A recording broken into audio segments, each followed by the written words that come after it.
looks like we are live. Good evening. My name's Matt and welcome to this live event where we will be taking a look at the differences and the similarities between the EagleTree Vector and iNav. Now, one thing which I'd like to stress for you is that I really do need your feedback for this live event because I am going to be looking for your opinions. Now, you will notice on the right-hand side of the screen, literally just here, is a live chat. And with that said, howdy everybody who's on. I hope the audio is good. We'll soon find out in a few seconds' time. But on a serious point, I am going to be looking to your opinions on iNav and also the EagleTree Vector. And I feel that is is probably even more important than my own personal opinion, if that makes sense, because as a community, we can share our experiences with these two very different devices, but actually do very, very similar things. So good evening, good afternoon, and good morning, everybody who is on. Now, I have been and prepared a few slides for tonight's session. Now, these are really just so that we can keep us on track. Now, Alberto's already been and put a comment in there. Matt, are you, and by the way, you can see that down just there. Alberto's put a comment in there. Matt, are you going to be comparing the stable or development branch? iNav 1.8 is around the corner. So I'm just comparing this in general. In short, that's my that is in general almost irrelevant. Versions are almost irrelevant is the best part, but if we're going to choose a version, we're going to choose 1.7.3.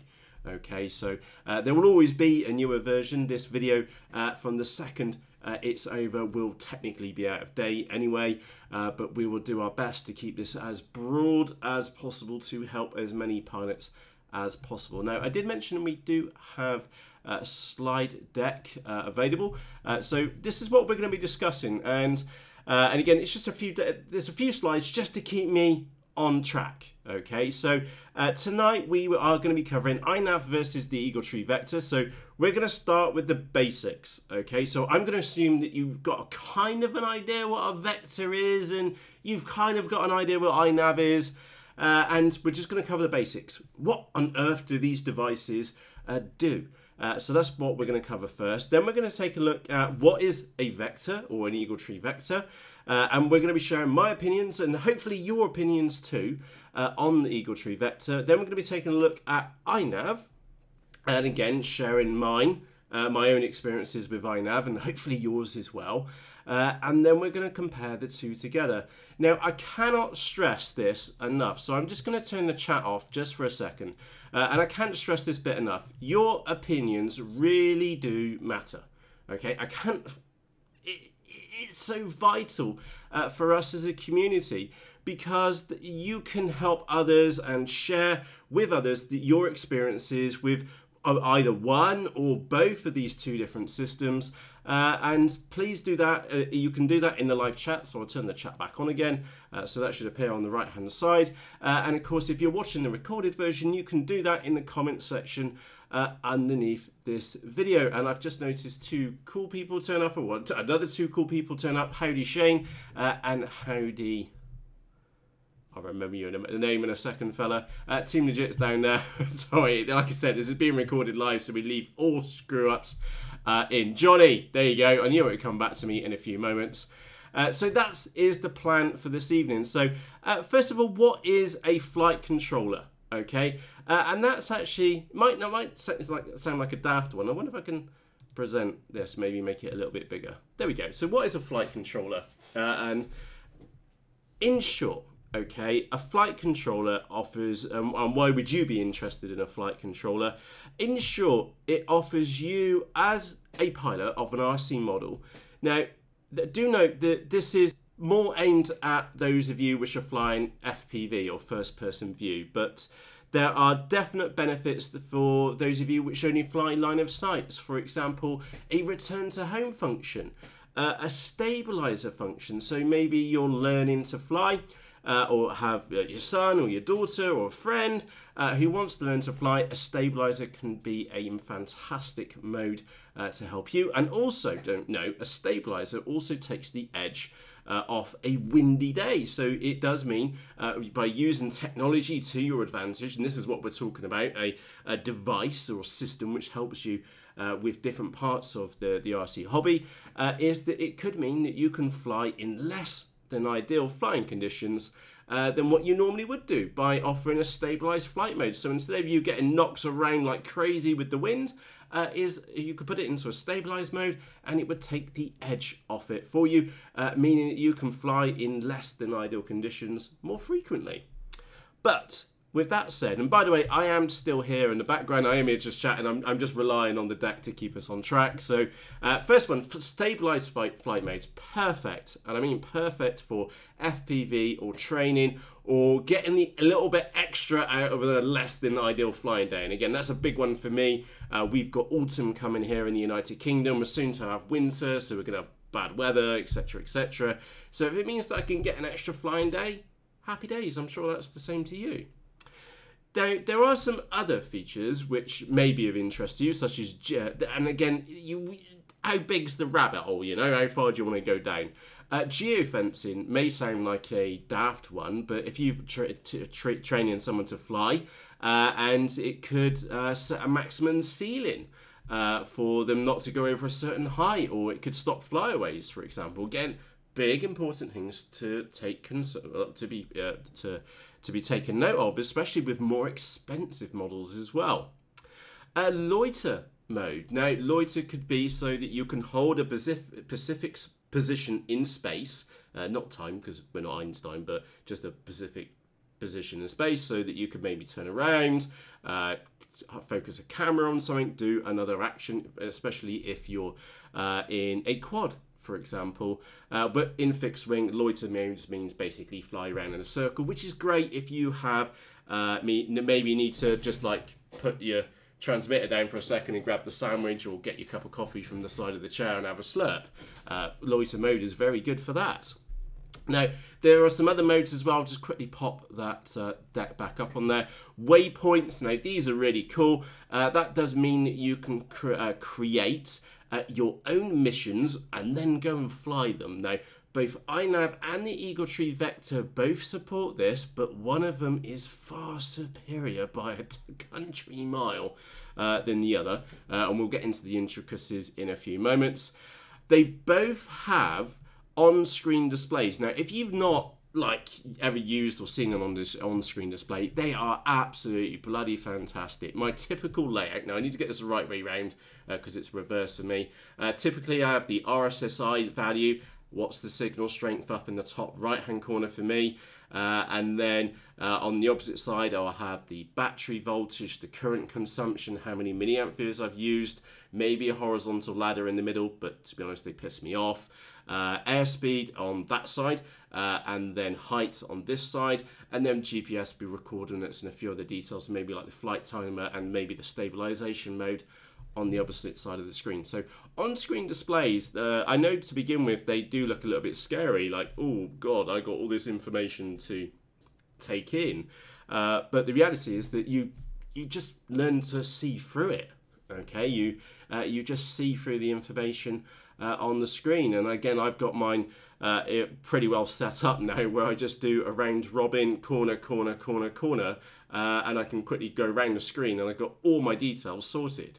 And of course, that again, I could put those details in one place, but it's just the way which I like my screen set up, and it does mean that I get to see the whole picture an awful lot better. Anyway, on-screen displays, very, very useful, provides feedback to you as a pilot, such as battery voltage, simple one, distance away, height, RSSI strength, for example. And the last one, which is probably the biggest reason, I'm just going to flip back to my slide deck for this, which is the return to launch feature is a huge one. There is nothing quite like having a brown switch. Now, what do I mean by brown switch? Brown switch is, oh, fuck. And that is basically the scenario which you're in, okay? you've done something stupid. You've either flown perhaps out of the strength, and the device has been hit, automatically returned to home because it's lost signal strength. The battery's fallen out your transmitter. You've lost range. You spilled a cup of coffee in your lap. Okay, or you've got yourself in a silly position, and the model will help fly itself home. Okay, now that's either called return to launch or return to home. Both acronyms mean exactly the same thing. Okay, the model will attempt to come back to you. Now, obviously, there's caveats to this, heights and things like that, but in all intents and purposes, it works. Now, I'm really glad to be able to say this to you because I have only ever hit return to home twice. And I genuinely mean this, twice, okay? First time, I ran into a serious FPV issue, as in that I got shed loads. Like, we flew, it was all in line of sight, and we flew on top of this farm. Goodness knows what was going on in that farm. Completely lost. Snow everywhere. Return to home. Model came home. Now that was with an EagleTree Vector, so obviously it paid for itself. If you consider the cost of the model, the equipment which is in it, the time which went into setting up the model, etc., etc., the Vector paid for itself immediately just by hitting that return to home switch in a specific scenario, and it brought the model home. Now that was over a year ago. And there is, 9-10 months, I can't remember exactly. Now, there was another scenario, which was this year, and it wasn't that far after I started doing the series on iNav. It was actually with the C1 Chaser, and I'd gone out, and Dave, we were up, and we were doing our best to get into the thermals and trying to get as much thermal as we could for as long as possible to enjoy the flight FPV experience. And the thing is that I got myself into a stupid place behind some trees, and there was crosswinds coming in, and in this one spot, and I've flown in there like hundreds of times before, without exaggeration. We've been in there like too many times, and I knew that the wind direction, I knew exactly what was going on, and I put myself in a stupid place, and it was so turbulent in that corner. I knew it was turbulent, and I'd been and flown there once before that day, and I knew it was turbulent in that corner anyway. I'd gone in that corner trying to chase a thermal in there, and the next thing, the one wing was up, the other wing was up, the nose was down, the back was up. It was like a little vortex, whirlwind going on there. It was horrific. And it was just over there, okay? No more than like 100 meters, 120 meters away. We were that close. And I got into trouble that close to us. And again, I had iNav in this one for this term, and clunk clunk, and because that's my return to home. I have two switches in the top of my transmitter, and I went clunk clunk. And by the way, I really do appreciate all the chat which is going on on the right hand side of the screen. I apologize, I've not seen a word of it. I'm trying to focus on this piece. But to finish off the story, clunk clunk on the transmitter, and the model with iNav in it, which was the C1 Chaser, came home. And I still remember Bolter Dave being stood next to me. Is like, how did you save that? I thought it was going in. And you're like, not kidding me. I thought it was going in. And you can imagine how much FPV, which I've flown in the last 12 or 14 months, which is absolute shed loads. And I couldn't get out, and I went click, click, and iNav got me home. So that's the two instances where I've been used, iNav and Vector and the return to home feature. And in both instances, they have paid for themselves. At least the cost of themselves, in the case of iNav being much cheaper, many times as well. Now, with that said, I can see how much chat is going on the right-hand side of the screen. So, again, that's a little bit small for me. So I'm just going to bring this on my screen. Let's have a look at your chat on there as well. There was a note which I did see just a few moments ago. Okay, there is Stifler's mentioned about auto launch. I'll cover auto launch in a later video. There is a topic which I'll bring out maybe later on this week as well. I think there was a comment in there about there's someone else's model coming home. And let's have a quick look. Stifler says, I'm flying my mini Talon with iNav and it's awesome. There were some other comments which I've missed on there. Again, apologies. It has been really, really busy, and I just want to say thank you so much for the chat which has been going on. So in the background, so do please chat amongst yourselves. I pick up on ET's comment, it's the latest one. Return to launch. So RTL worked first time and every time since, and I tried it a lot. iNav, £35 in total, no brainer. Absolutely, and M. Scolan, RSSI is great for finding a lost model with S-Files. Yes, it is. Put your hand around the antenna and you can use it to get yourself back in again. Right, okay, so that was the basic overview, and I'll bring that slide deck back up, if I can press the back arrow, just to recap where we were. Flight controllers, okay, they give you stabilized modes, okay, which is brilliant for FPV, helpful for training. There are some additional features like geofencing, loiter mode, and a long list of other features, which I'm not going to go into detail here. On-screen displays are exceptionally useful, especially for FPV. And probably the biggest one is the return to launch feature. It's very, very rare you would need return to launch, in short. And I've just quickly gone off the screen. Apologies. It is very, very rare that you would need return to launch. But when you do, because you spilt your coffee in your lap, using that as a prime use case example, is that it just pays for itself. It brings your model home to you. Okay, so do keep that in the back of your mind, is that it doesn't matter whether you're considering iNav or you're looking at a vector. For all intents and purposes, they basically do exactly the same thing. So let's move on to the EagleTree vector. So what I'm going to do, I'm going to go and grab the EagleTree systems website up, so EagleTree systems. So if you've not seen the EagleTree vector before, let's go and pop this up on the screen and we will take a look together. So let's go and pop this up on the screen. Okay, now there are two versions of the vector. Okay, there is a newer version, which is the micro vector, which isn't very micro at all. I must have a personal opinion here, it's not very small at all. Seems to be more aimed towards the quad pilots, and frankly, I'll never own one. And the reason why, and again, it's got better sensors in it, blah, blah, blah.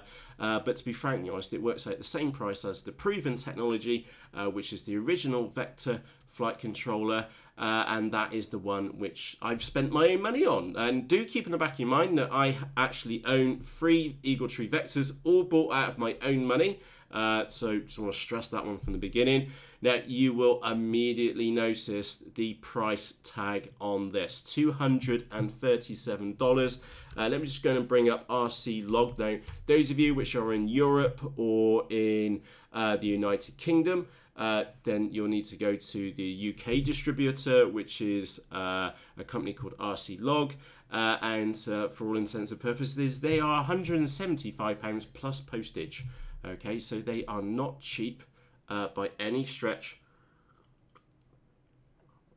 of the imagination. I am just pausing for a sip of squash. And that is the EagleTree vector. Okay, now there are 3 parts to it, and I think I'm going to go and choose the thingy site. Yeah, there we go, because that's better. Is 3 parts to the EagleTree vector. Now, you don't normally need the stand. The stand is only ever needed for a quad. And you get a GPS unit, you get a current sensor, and then the main unit itself. Now, what does that look like when it's installed? Now, that's a really good question. Let me just put the main camera back on. I will quickly grab the mini Talon. So, and again, I perhaps should have got it ready before we went live. So, and I don't know how well this is going to come out. So, this is a mini XUAV mini Talon corking model, best 30 quid that you could ever, well, one of the best 30 quids you could spend on a piece of foam. And in here I have an EagleTree vector, which you'll see that some, again, I finally got around to putting the pit up tube for the airspeed in there. And you'll see inside of there, we have the EagleTree vector itself. The current sensor is floating around down there where I plugged the battery in. And then we have the GPS unit on the top. Now, the one thing to note about the vector is that it is extendable with other accessories like the airspeed sensor, which is a piss-up tube, which if I turn this around, There we go. I hope that's coming out nicely on the camera. So there's a pit-up tube going through, 2 little tubes going round into the centre of the model, and there's an airspeed sensor in there. Now, the one thing which I would say about the EagleTree Vector, for all intent, and again, it looked like a wiring mess in there, which is not actually that bad, is for all intents and purposes, for the EagleTree Vector, it is a plug-and-play system. You plug it in, and it works. I've had no experiences other than just plugging it in, and it works. And there's an alerting module, there's the pit-up tube for airspeed, there is a flat LCD screen, which you can also have. I've got one of those, very good. It's great that you can see how many satellites, you don't have to put the goggles on to see what's going on, etc., etc. And all in all, it is a fantastic system, okay? There's only one thing which I can say bad about the EagleTree Vector, and that's how much it costs. If I could afford it, I'd have one in every single model, but my line is drawn. Is that I'm not buying any more, and I've bought 3 of them. And they're absolutely fantastic. They are in, which 3 models they are? They're in my Mini Drac, they are in the Mini Talon, and my XUAV Clouds, okay? And they probably won't ever leave those 3 models. In short, it just does a fantastic system, okay? And it's very versatile. There's additional features, the support's there. My personal experience has been very good. The only one negative, besides price, okay, is the manual, okay? The manual is 120 pages long. Some of it's not particularly clear, and to be honest, until you've set up your second, maybe your third vector in a different model, you kind of, once you've got the process in your head sorted, then it is actually very, very straightforward to do. But there is a very steep learning curve to begin with, kind of like almost not as far, but kind of the level for iNav. But once you get the kind of like the swing of things, it is pretty damn straightforward. And then once you've been to set up your third one, it is pretty much all plug and play. So if you are considering a vector, what I would actually suggest is try and find a fellow pilot which has been to set one up in your local club, for example, and get them to give you a hand setting it up, because somebody else will just go bang bang plug plug and it will be done, and they'll be able to talk you through it. Perhaps that's one of the big things which is missing from the EagleTree Vector system, is some step-by-step tutorials on how to set stuff up, which I would like to actually do a shameless plug for Painless 360. Lee Schofield, cool guy. Look him up on YouTube. He started doing a series on it, and again, my bad, I've not done I always plan to, and I've done one video of part of a series on setting up the EagleTree Vector, but of course distracted with other things, so maybe I'll get around to it sooner or later. But there are 1 or 2 very good videos out there on the EagleTree Vector, but very little actually being published by EagleTree Systems themselves, okay? But except for the manual. Manual is very good, US English, very, very well written. Just skip over the stuff which says quads if you're flying fixed wing, for example. Now, there was a note I've just seen in the chat by M. Scullin about Pixel, and M. Scullin says Pixel is great. Actually, I'm going to disagree with you. I reckon the Pixhawk, specifically RDU Plane and PX4, and Mission Planner and Q Ground Control are absolutely horrific. Okay, so we will be doing a later chit chat about the comparison, well, maybe a fuller comparison between the 4 kind of major, well, 3 systems out there, between the Pixhawk one, because the Pixhawk soft hardware, loosely call it hardware, and the Vector and iNav. Okay, I don't know if that's going to be in a live chat format, but I will do the comparison. I can tell you now, Pixhawks, I've got several of them here, and they all have one great big fundamental flaw to them, which is absolute shocking software to go with it, and also the biggest flaw of all of it is the external on-screen display. One of the key components, which has an FPV pilot, I'm assuming most of us here are interested in FPV, is the on-screen display. It's a separate unit to the actual hardware, and thus such, it's always a pain in the ass. In fact, I've only ever got one to work, and even then it didn't even work properly. So Pixel for me is a bit of a fail, and I will cover that in a later date. That's also why we are right now comparing the EagleTree Vector to iNav, because I actually feel it's almost like almost a leveler playing field, because you don't have the 10 degrees of nerdacity to go with a Pixel and Mission Planner or Q Ground Control and 10 billion settings, which there's really no documentation to it at all, and I'm really not a fan. But we will cover that in more detail, and I'll give you a more structured answer to that one. So it's not as grumpy. It's a bit bad calling it a piss hawk. It is that for those of people who should like it, they get on with it really well. There's an even steeper learning curve compared to iNav and the Vector. There are use cases where it would be better. For example, the telemetry side to the Pixel with Q Ground Control and Mission Planner, which is pretty much unparalleled in the hobby arena anyway. So yeah, it's horses for courses. Doesn't suit my horses or my courses, if that makes sense. So yeah, absolutely. Let's have a quick look at the chat in there as well. Again, I'm pausing for a moment to have a look in the chat, because you can see the chat, but I'm here chatting, so it's a little bit difficult for me to keep in tow, if that makes sense. Okay, so that is the EagleTree Vector. Now you'll notice that the EagleTree Vector comes with some hardware, and it also comes with some software as well. And I'd like to just bring this up to just show you the software itself.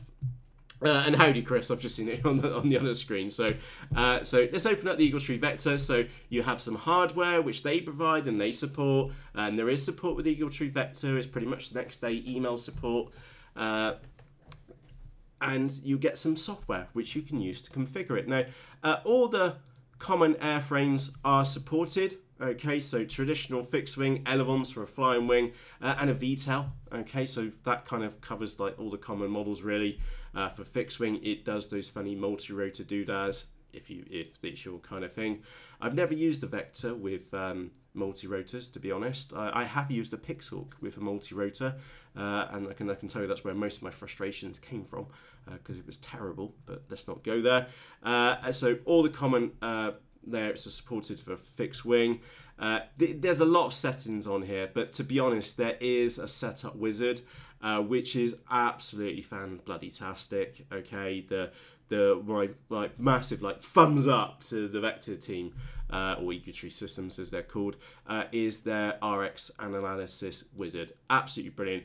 You can either do it here in the software. It's really straightforward, and you can even do it on the flight line as well. Absolutely brilliant.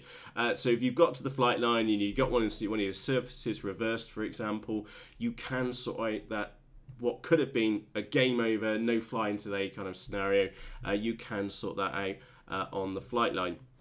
There are different flight modes which you can set up, and again, I'm just going to point these out. There are all the common ones, and they're 2D, which has got no hold. You've got 2D with hold. The difference to that is one is stabilized, so it gives you stabilization. 2D with hold is a really cool flight mode because it'll hold your altitude. It will monitor your current or motor to keep the height there, and it will also hold your direction as well. Works fantastically well.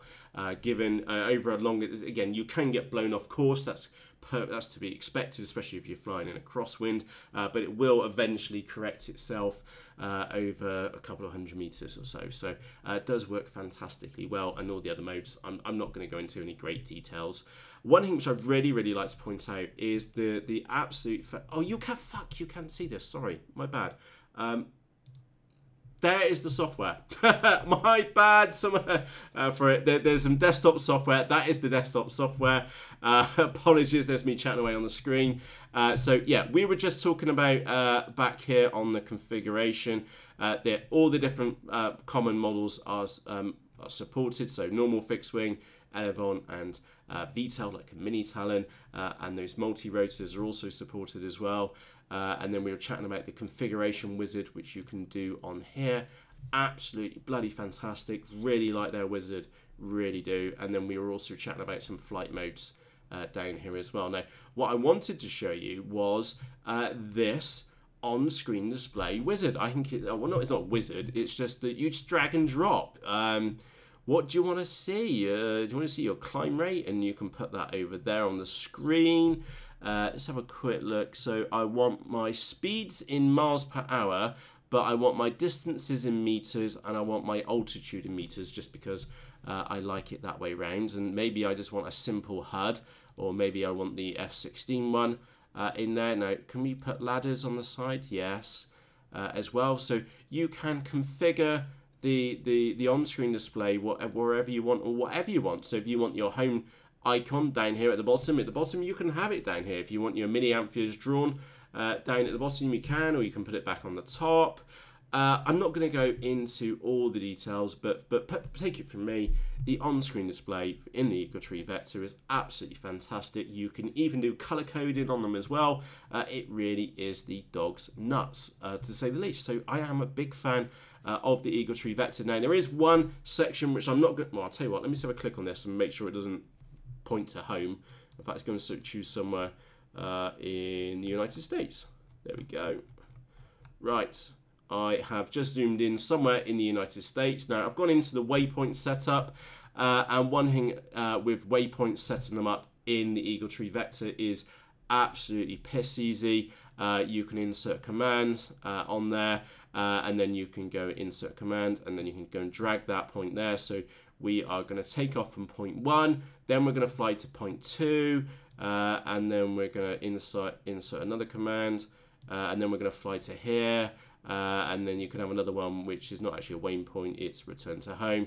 So we're going to take off from here, and then we're going to fly across there, through there, and then when it gets there, it's going to return to home. Okay.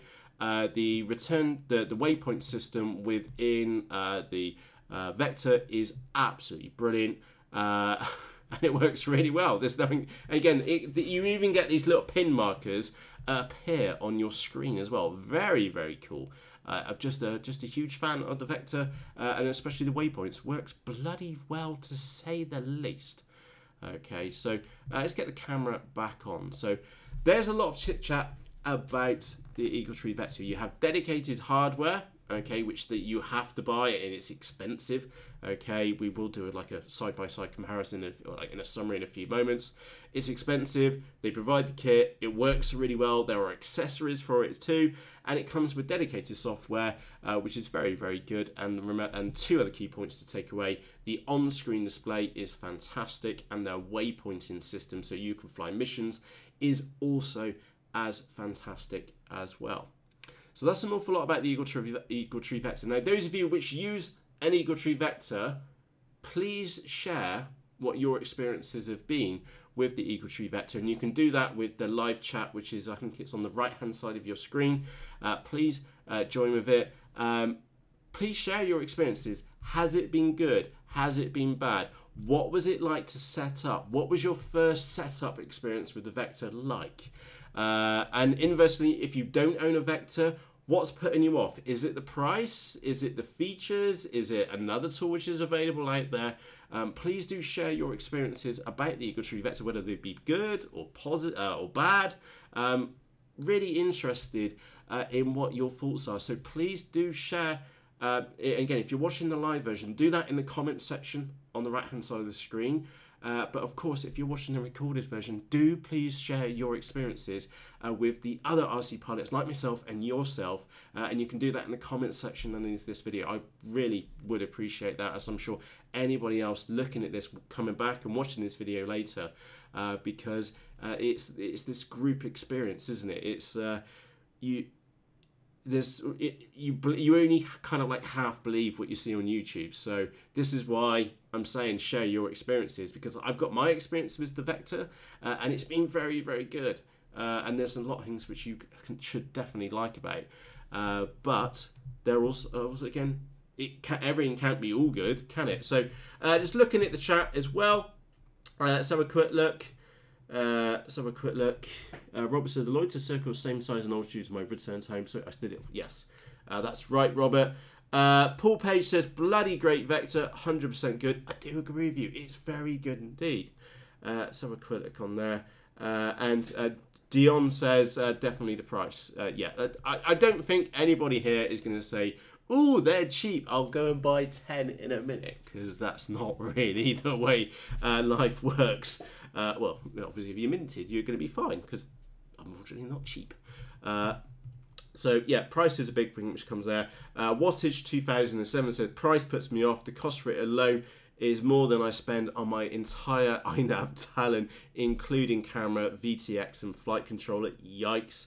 Yeah, that is kind of the territory which we're in. Festa says the same price on there. Big dent in my bank budget. Again, you can see the chat which is going on here on the left-hand side as well. Let's have a quick look. Kevin says, Vector has saved my plane with return to home. Plan to use iNav in my next build as soon as the GPS arrives. Again, apologies, I'm looking over there. You can see the chat on your screen. Shane is getting quite excited about a model in there. It's going to be apparently going to be 3D 60, and it's going to be a beast as well. Let's have a quick look. Andy Woods says, after fried 3 iNav boards, I might as well gone for a Vector. Dear Santa, pretty please. Yikes. Yikes. Stifler says, no, auto launch. Stifler, on the topic of auto launch, this is going to come out in a couple of days' time when I do another video on iNav. I'm actually going to label auto launch as just a bit of a gimmick, because launching models are normally perfectly fine. There's only one launch which is always a bit weird, which is the Maiden. And that's why I like watching Maiden videos on YouTube. I'm sure you do too. It's the Maiden one. After that, it's normally I've not thrown it hard enough or given it enough welly. To hence a failed launch. So yeah, I do class launch mode as a bit of a gimmick, to be honest. We'll cover that in a later episode. Daniel says, my ultimate goal is to trim I link. Right, okay. So we want on there. Robert says, I fly EagleTree foam board planes. I love the iNav price. And yes. Okay, so. Okay, McFly, I totally agree. I honestly did find the manual dense, but very clear. I totally agree with you. The EagleTree Vector manual, absolutely fantastic. It is dense. It's 120 pages long. There's a lot of stuff in there about quads, which you can frankly ignore. But it is actually very, very good. It's just a lack of perhaps video content to go along with it. Okay. Last comment, which I'm going to... Paul, that last but one comment. Paul managed to get some magic pixie smoke. I know iNav. Well done, fella. You're not the first, I can tell you. And you're not going to be the last either. I killed one of my boards a short while ago. Oopsie. And the last comment I'm going to read out as well is I own 3 Vectors, 2 fixed wing, and 1 big Hexa Turret 680 Pro, and love it. That's why I have 3. So there you go. So we'll leave that on there for now. Let's now move on to iNav. Now, iNav. Let's go and get the iNav website open, and we'll take a look at iNav itself. And as many of you know, I have created a, and again, it's not here. I'm not here to like just shamelessly plug that there's a tutorials which I've created on YouTube for iNav, but there's a link to that in the top right hand corner if you press the I icon. But that said, that's not the point of this one. We are literally just going to take a look at the iNav wiki so that we can have a nose at this. And we're going to cover some of the positive points, and we're also going to cover some of the negatives as well. So first things first, what is iNav? Okay, and I'll put a link to this in the video description afterwards. In short, iNav is open source software which runs on freely available or highly available flight controller boards which are used in quadcopters. So one of the huge benefits over the past, say, 2 years or so with quadcopters coming along is the kit, the flight control boards themselves. And I am here, I'll tell you what, I'll put you back on the website. I'll go and find a setup which I can share with you. So the audio is going to go a bit weird because I'm here wandering around the office. Is that iNav, it does leverage readily available flight controller boards which were used for quadcopters. Now, that does mean that all the guys which have been doing quads have kind of done us fixed wing pilots a huge, huge favour and given us big advances in the technology itself. And that means I've got a model. There we go. I've got one model. And that means that the rate of development has increased. It also means that the cost has also gone down as well. I'm down here trying to find a flight controller board, just for those of you which haven't seen one before. And I'll just grab one out of a box over here. and I'll get the camera back on. So yeah, thanks to all the multi-rotor guys, things have got an awful lot cheaper, to say the least, and fantastic. I found a perfect one. So let's get the screen back on. So there's a pre-made set of iNav. Okay, believe it or not. There's the flight control board, just there. Okay, so that board cost me, I think that was an eBay one, and it cost me 15 quid. Okay, and what we do, we combine a GPS unit or a GPS puck, which that one's actually attached to a Peress Racer, but we also attach a GPS unit which costs $20, so about 15 quid and $20, and we then get ourselves a flight control system which is, for all intents and purposes, on par with the EagleTree Vector. However, it's not all rosy like the Vector. So for example, with the Vector, you get your GPS unit. In fact, so I'm going to just jump back to their site just to make this point. Excuse me. So we just jump back to their site. With the Vector, you get your GPS unit, you get your main unit in the middle, and you get your current sensor, and you get all the wires and everything. It's very easily labeled. Look, if you look on there, it says RSSI 5-volt backup, your outputs, and then on the here it tells you where the audio and the video and the bus and UART is. All really straightforward. Okay, really straightforward. Whereas with iNav, is you need to solder up your boards yourself. So if we take a secondary look at that board, you'll need to put your own pin headers on there. You'll need to make your own little wiring loom.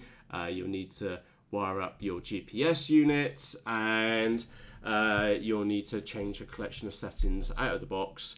You have to flash iNav on this board because nobody really bothers, like Airbolt or whatever it is, which are older boards for all intents and purposes, and a more expensive route. But there's only one known iNav setup right now, which you can buy literally off the shelf. But that said, you can buy these cheaper boards. You can flash iNav on there, and iNav, in intents and purposes, is the software. So if you see that big chip in the middle, when it focuses, come on girl, there we go. If it ever focuses, it just picks my face up in the background. There we go. That big chip in the middle, that is its brain, and the software which it runs on that brain is called iNav. So you may have heard of CleanFlight or Betaflight, or what's the really old one, forgotten right now, or Raceflight potentially.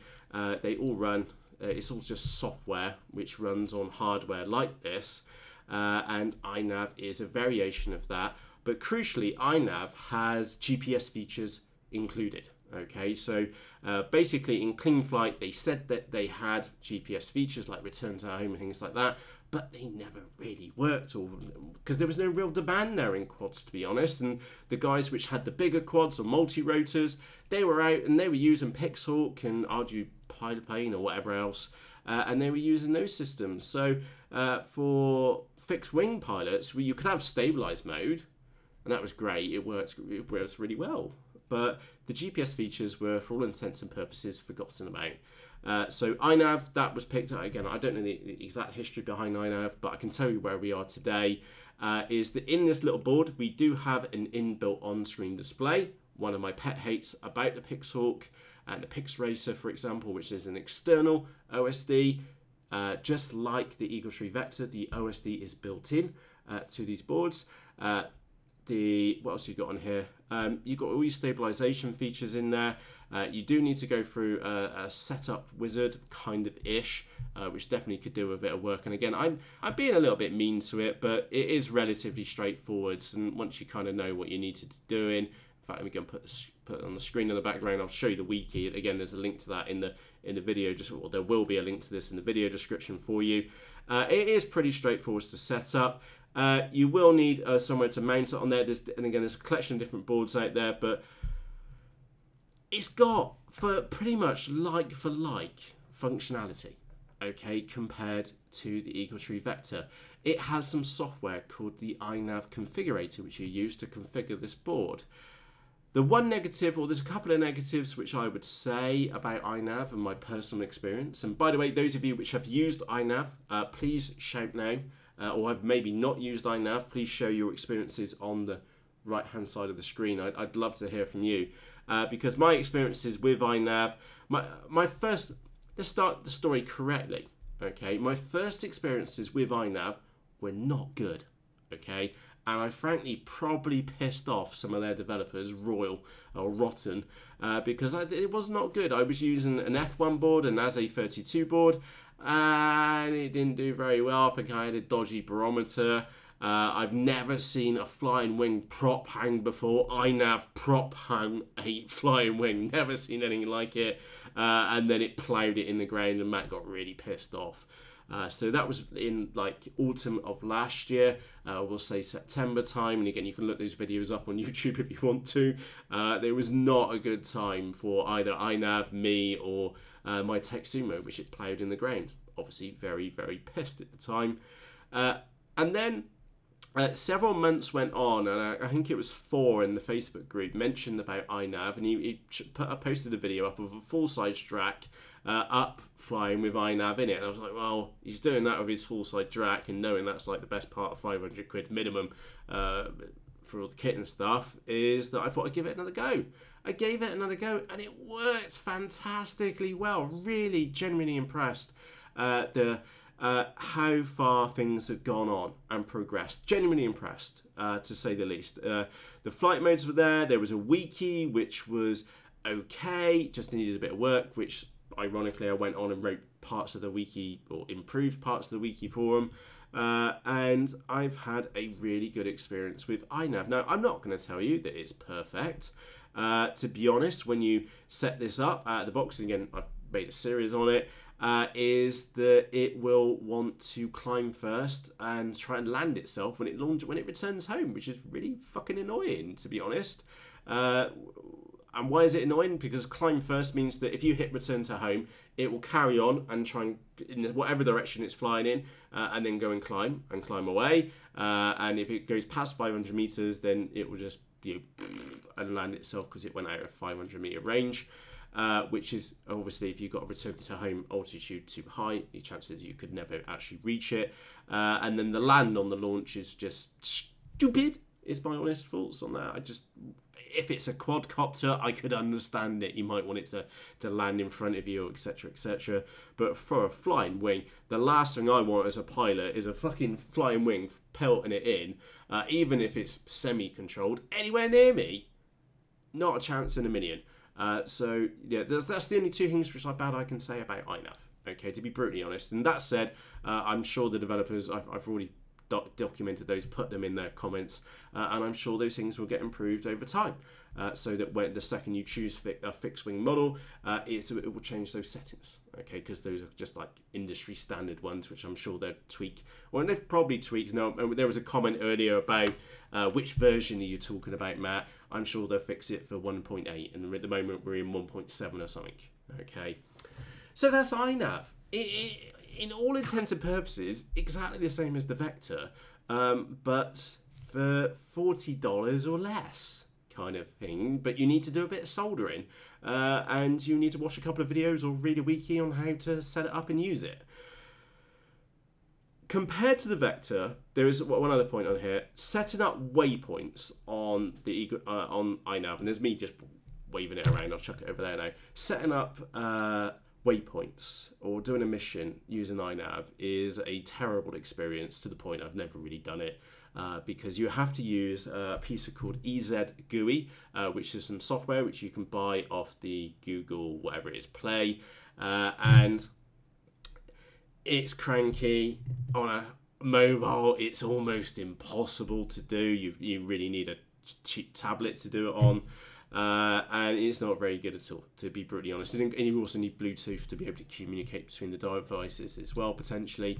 It's not very good experience. So waypoints are not a positive point to be said for iNav. Okay, I'm sure that will improve over time. The other thing which is not too great, well, I'm actually going to say it's adequate. Okay, just mainly because the Vector has a kick-ass on-screen display. Very, very configurable, down to the point you can change the colors of the different icons if you so wish. However, that said, the on-screen display is perfectly adequate for iNav, and I like it for its simplicity. In short, it's not as cluttered, potentially not as cluttered, and it just works.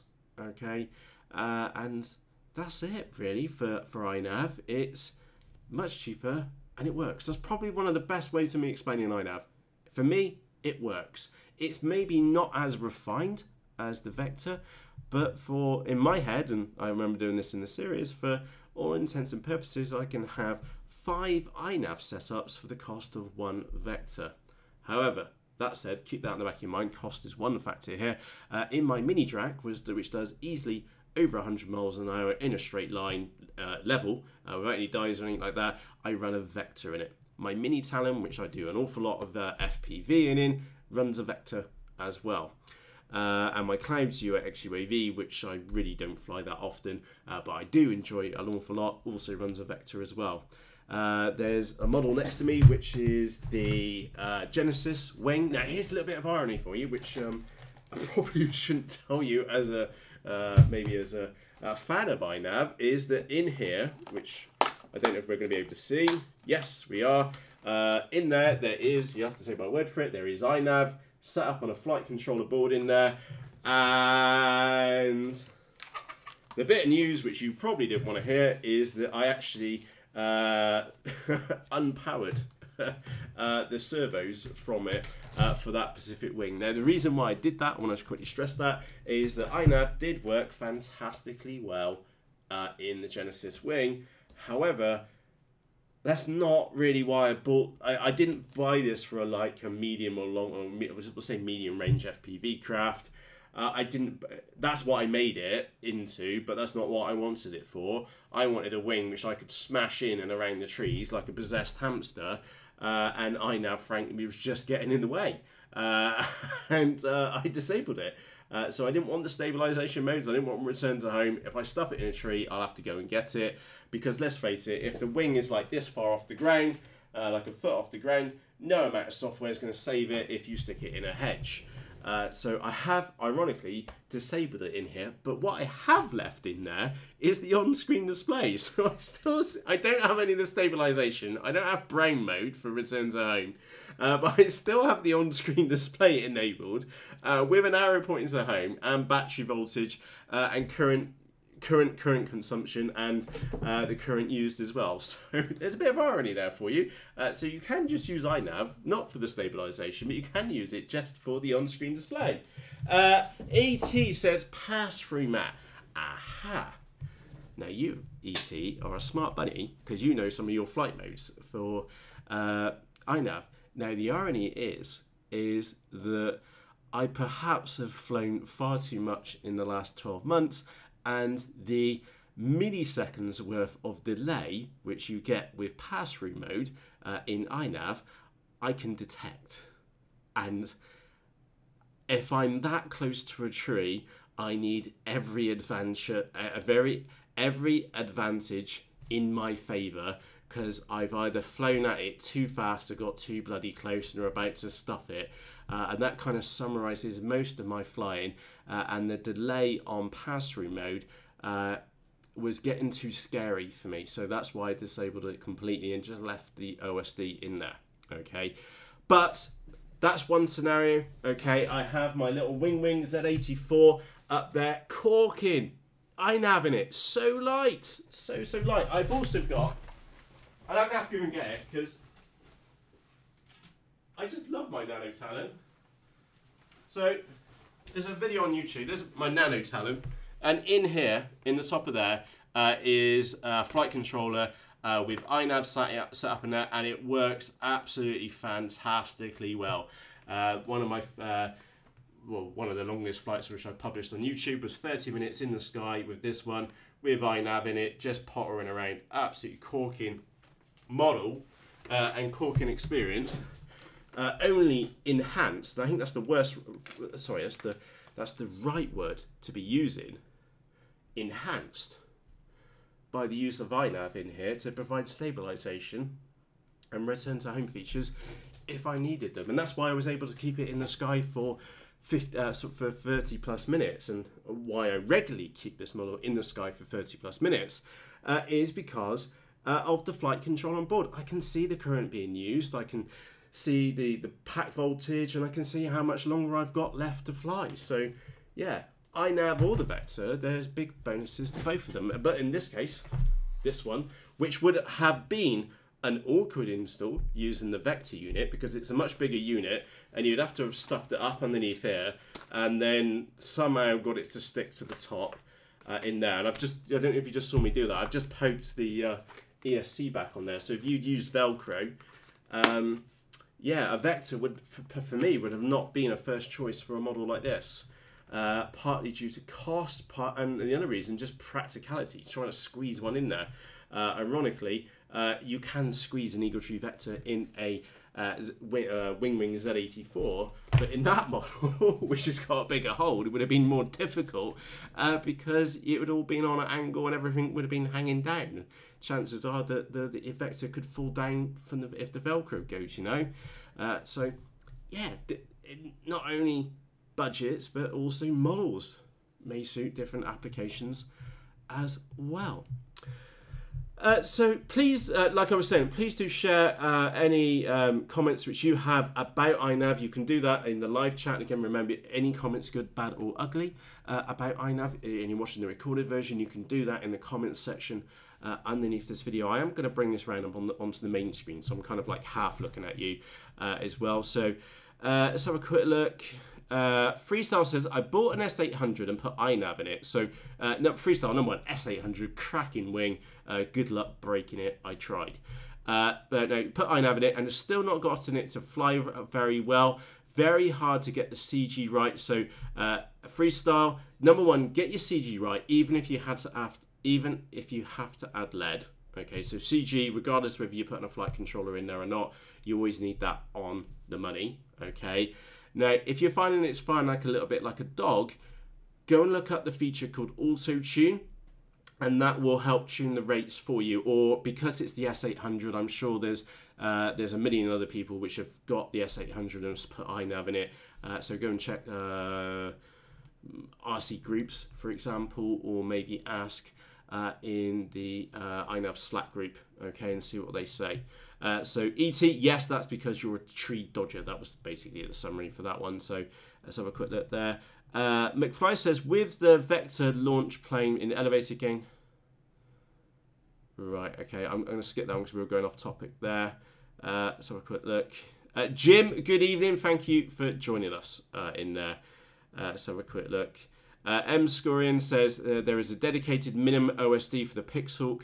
External, yes, but fine. Yeah, I've just really not got on with that with any of the minimum OSD boards at all. To be pretty honest, last time I did it, I tried three different versions of the software which can run on it. 2 different versions of Scarab. I can't remember which version that was, and also Night Eagle as well, 2 which sprang to mind.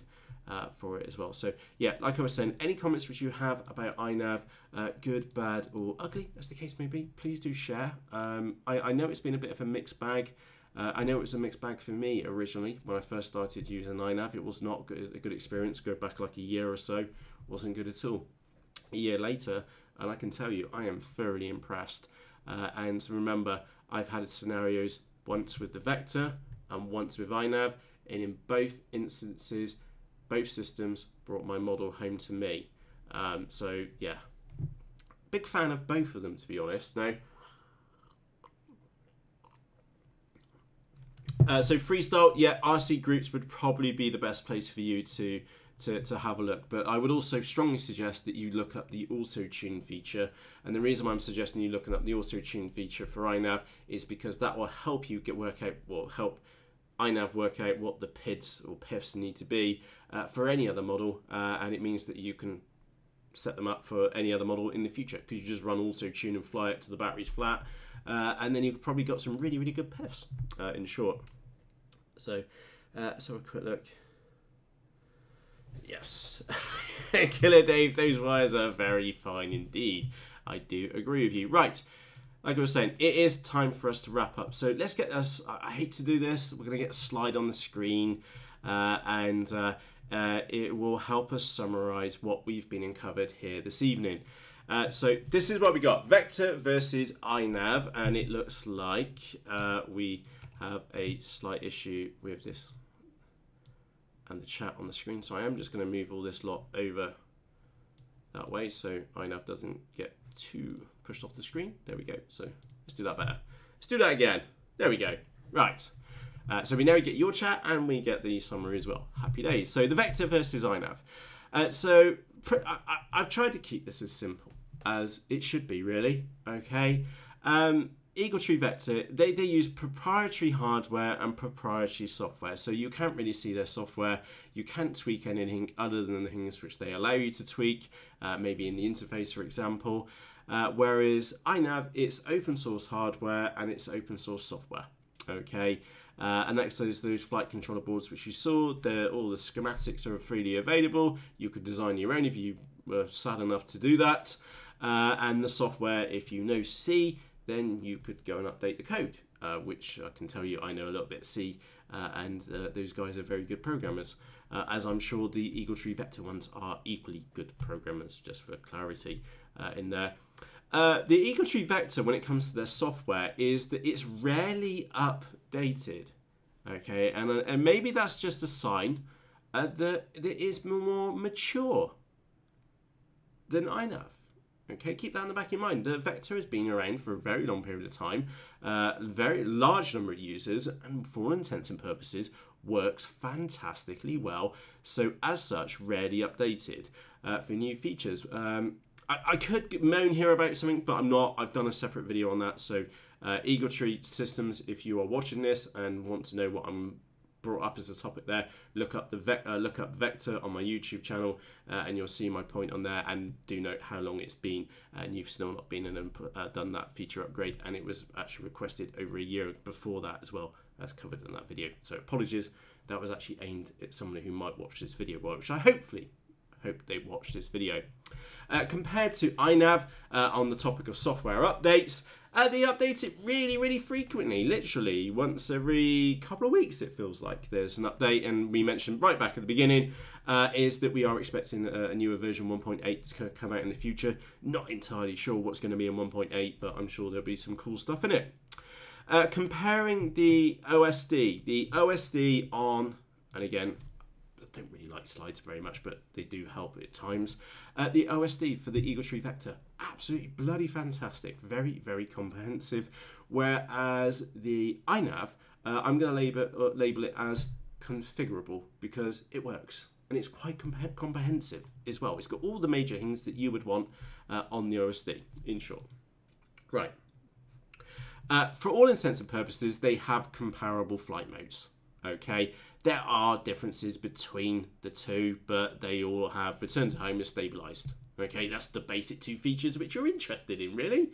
And they have it, along with some others, which they are slightly different.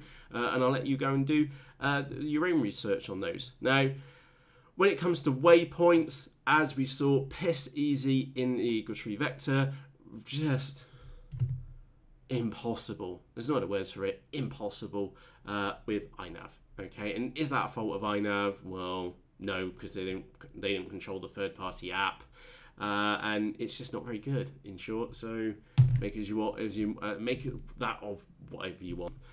Now, when it comes to the manual, is that there is a manual, 120-page manual. So for Vector, sounds a bit scary, but actually very easy to set up once you get the swing of things. Okay, really straightforward to set up, to the point that you could potentially do it on the flight line as well.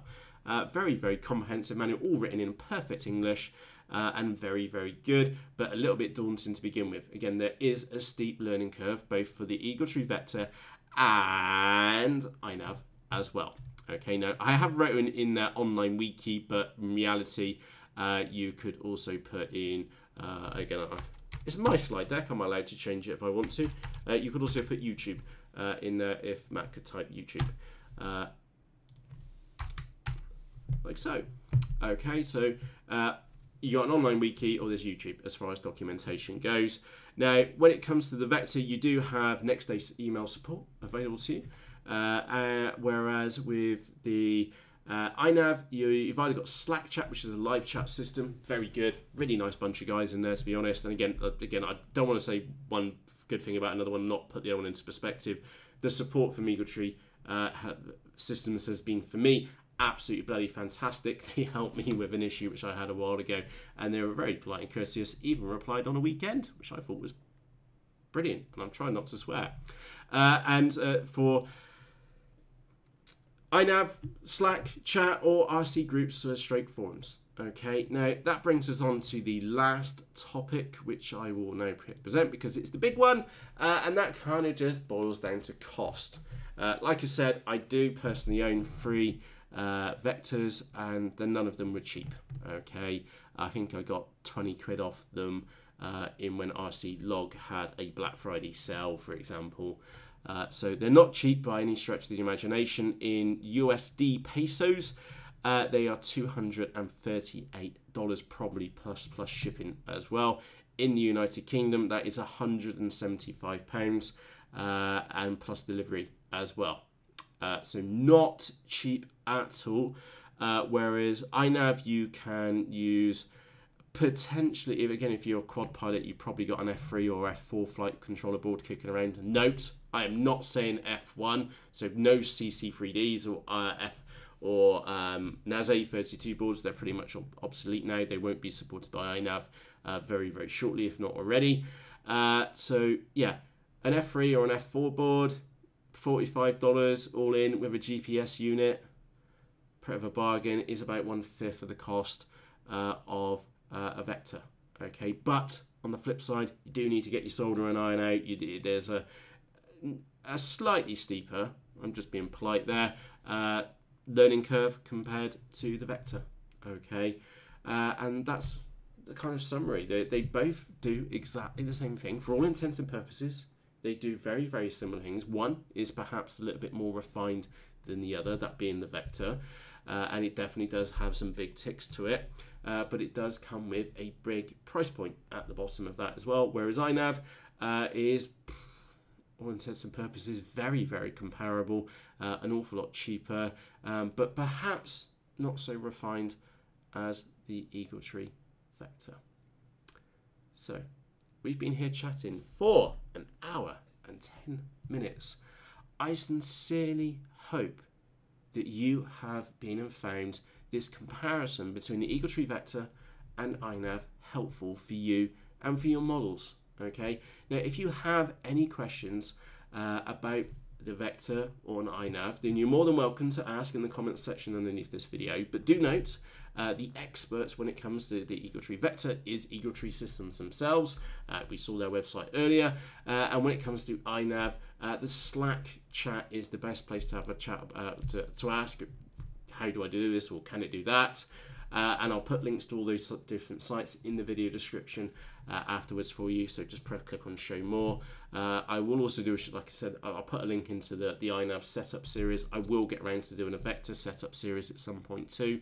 They're both very, very good systems, but my point being, I just hope that you found this experience, this live event, helpful for you to, well, number one, I've seen how much chat you've been chatting about it in the live version. I hope you found the chit chat with fellow pilots useful, but also this chat about the Vector useful as well. So FR Style says, what is Slack chat? It's just an online chat room. It's basically the easiest way of explaining it. Live chat with other cool people like you interested in the same topic. Okay, so I will put a link to that in the video description afterwards, or if it's actually in the iNav configurator software at the top, just click on the link at the top there. And Alberto as well. Sorry, I've just put 2 and 2 together. Alberto, it's you. My bad. I hope you got. I wonder how that wing went. We'll have a chat on Slack later. So yeah, we'll have a chit chat later on that one.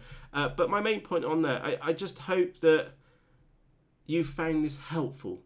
Okay, because for all intents and purposes, they look familiar, but there's like this huge price difference between the two.